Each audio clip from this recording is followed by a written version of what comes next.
Sir নমস্কার, আমার নাম রূপা রায়। আমি তেলিয়ামুড়া ডিএস মোটরের একজন কাস্টমার কেয়ার এক্সিকিউটিভ হিসেবে আমি কাজ করছি। স্যার আপনার নামটা কি আছে আমি কি জানতে পারিনি? আপনার অ্যাড্রেস? এখন বর্তমানে হিরোর কোন মডেলটা চালাতেছেন? কোন জাতে কিনা হয়েছিল? কতদিন হয়েছে? আজকে কোন জায়গাতে আইছেন? কিসের লিগে আইছিলেন? স্যার যখন আজকে আপনার স্কুটারটা নিয়ে আমাদের এখানে আইছেন, আমাদের এখান থেকে টেকনিশিয়ান বা সুপারভাইজার আপনার ওয়েলকাম জানাইছেনি? যে কাজটার জন্য আজকে আইছেন সেই কাজটা কমপ্লিট হয়েছেনি? যত টাকা জানাইছে এত টাকার মধ্যে হয়েছিনি? সময়ের মধ্যে কাজটা কমপ্লিট হয়েছিনি? বিলের কপিটা পাইছেননি? স্যার আজকে তো আপনি বুকিং রেখে আইছিলেন, আসার পরে আপনার একটা লাকি ড্র খেলানো হয়েছিল, ওই লাকি ড্র মধ্যে কি পাইছেন আজকে? 40 টাকা।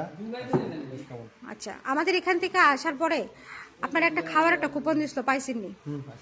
আজকে আপনার স্কুটারের যে টেকনিশিয়ান কাজ করছে ওই কাজটা যদি আপনার কাছে ভালো লাগে তাহলে একটা নাম্বার দিতে লাগে। বেশি ভালো লাগলে 9 বা 10 দিতে পারেন, আর মোটামুটি ভালো লাগলে 7 বা 8 দিতে পারেন।